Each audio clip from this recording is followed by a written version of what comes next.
السلام علیکم ورحمۃ اللہ۔ آج میں آپ کے سامنے امیر المومنین حضرت عمر فاروق رضی اللہ تعالیٰ عنہ کے زمانے کا ایک بہت خوبصورت واقعہ پیش کروں گی کہ کس طرح حضرت عمر فاروق رضی اللہ تعالیٰ عنہ امت محمدیہ کے ساتھ عدل و انصاف کا معاملہ کرتے اور کس طرح ان کو تسلی بخش جواب دیا کرتے۔ امیر المومنین حضرت عمر فاروق رضی اللہ تعالیٰ عنہ کے زمانے میں ایک دفعہ یمن سے بہت سی چادریں آئی۔ حضرت امیر المومنین عمر فاروق نے یہ تمام چادریں مسلمانوں میں تقسیم کرا دی۔ ہر ایک کے حصے میں ایک ایک چادر آئی۔ حضرت عمر نے بھی اپنے حصے کی ایک چادر لے لی۔ ایک دن جب مسجد میں بہت سے مسلمان جمع تھے، حضرت عمر فاروق رضی اللہ تعالی عنہ منبر پر چڑھے۔ اس وقت انہوں نے یمنی چادر کا کرتا پہن رکھا تھا۔ مسلمانوں کو اللہ کی راہ میں لڑنے کا ثواب بتاتے ہوئے انہوں نے ان سے پوچھا، کیا تم میری بات سنو گے اور مانو گے؟ ایک مسلمان نے فوراً اٹھ کر کہا، ہم نہ آپ کی بات سنیں گے اور نہ مانیں گے۔ حضرت عمر فاروق رضی اللہ تعالیٰ عنہ نے پوچھا، کیوں؟ وہ بولے، اس لیے کہ آپ نے مسلمانوں کے مال میں خیانت کی۔ حضرت عمر فاروق نے فرمایا، وہ کیسے؟ اس نے کہا، یمن سے جو چادریں آئی، ہر مسلمان کے حصے میں ایک چادر آئی، آپ کے حصے میں بھی ایک ہی چادر آئی ہوگی، لیکن آپ نے جو کرتا پہن رکھا ہے یہ ایک چادر سے نہیں بن سکتا، کیونکہ آپ کا قد لمبا ہے۔ اس سے ظاہر ہوتا ہے کہ آپ نے دوسرے مسلمانوں کے مال میں سے حصہ لیا ہے۔ آپ نے دوسرے مسلمانوں سے زیادہ حصہ مال غنیمت سے لیا ہے۔ یہ سن کر حضرت عمر فاروق رضی اللہ تعالیٰ عنہ نے اپنے بیٹے عبداللہ رضی اللہ تعالیٰ عنہ سے فرمایا، عبداللہ تم اس شخص کو جواب دو۔ حضرت عبداللہ بن عمر نے اٹھ کر کہا، بے شک آپ نے بالکل درست فرمایا، کیونکہ ایک چادر سے امیر المومنین کا کرتا نہیں بن سکتا، وہ ان کے لیے کافی نہیں ہو سکتی تھی، اسی لیے میں نے اپنے حصے کی چادر بھی اپنے والد حضرت امیر المومنین عمر فاروق کو دے دی۔ اس کو انہوں نے اپنی چادر سے ملا کر اپنا کرتا بنا لیا۔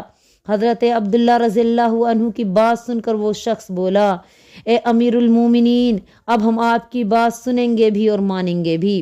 تو یہ تھے حضرت عمر فاروق، نہ غصہ کیا نہ ناراض ہوئے، بلکہ بڑے تسلی کے ساتھ انہیں جواب دیا گیا کہ یہ چادر میں نے ایک ہی چادر سے نہیں بلکہ دو چادروں سے بنوائی ہیں، اس میں ایک میرے بیٹے کی اور ایک میری ہے۔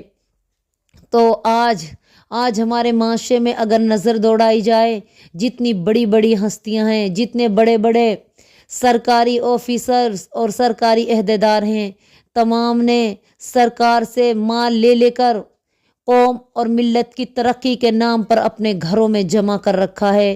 آج وہ کروڑوں کے مالک بنے ہوئے ہیں۔ یاد رکھو، میرے نبی نے اپنے زندگی کے آخری خطبہ میں کہا، جب آپ بہت پریشان تھے، آپ بیمار تھے، آپ نے کہا، میرے صحابہ و کرام، میں جلدی ہی تمہارے درمیان سے جانے والا ہوں، لیکن تم غم نہ کرو، پریشان نہ ہو، میں تمہیں حوض کوثر پر میدان محشر میں ملوں گا، لیکن یاد رکھنا، جس کے کاندھوں پہ کوئی اونٹ ہو اور وہ میرے پاس آئے کہ نبی میری سفارش کروا دو، میں اس کی سفارش بالکل نہیں کر سکتا۔ اگر کسی کے کاندھے پہ بکری ہو، وہ آواز لگاتی ہو میں خیانت کی ہوں، میں اس کی بھی سفارش نہیں کروں گا۔ اگر کسی کے کاندھوں پہ کپڑا ہو، وہ آواز لگاتا ہو میں خیانت کا ہوں، میں بالکل سفارش نہیں کروں گا۔ لیکن آج ہمارے معاشرے میں خیانت، چوری کوئی چیز ہی نہیں مانی جاتی۔ ہر گھر میں دو چار لوگ ایسے موجود ہیں جو خیانت اور چوری کر کے اپنے آپ کو آگے بڑھا رہے ہیں، جو کہ قطعاً حرام ہے، جائز نہیں ہے۔ اللہ کے نبی کریم صلی اللہ علیہ وسلم جب معراج پر گئے، آپ صلی اللہ علیہ وسلم نے وہاں پہ دیکھا کہ ایک شخص ہے، اس کے پاس ایک بہت بڑا گٹھڑ ہے، وہ اس کو اٹھا کے اپنے سر پہ رکھنے کی کوشش کرتا ہے، لیکن وزن زیادہ ہونے کی وجہ سے اس کو اٹھا نہیں پاتا۔ پھر وہ اس میں اور سامان باندھتا ہے، پھر اٹھانے کی کوشش کرتا ہے، اب وہ اور بھاری ہو چکا ہے اور اٹھا نہیں پاتا۔ اسی طرح وہ پریشان ہے۔ میں نے حضرت جبریل سے پوچھا، اے جبریل، یہ کیا معاملہ ہے؟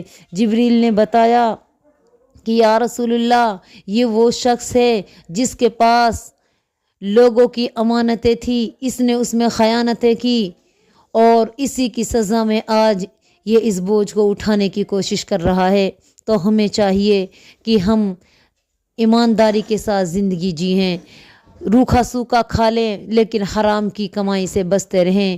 انشاءاللہ تعالی دنیا میں بھی سکون ملے گا اور آخرت بھی ہماری بہترین طریقے سے گزر جائے گی۔ تو مسلمانوں عہد کرو کہ انشاءاللہ ہم خیانت کا مال بالکل نہیں لیں گے، حلال طریقے سے رزق کمائیں گے اور پھر حلال طریقے سے اس کو کھائیں گے۔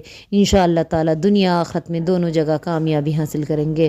آمین ثم آمین، وآخر دعوانا الحمدللہ رب العالمین۔ السلام علیکم ورحمۃ اللہ وبرکاتہ۔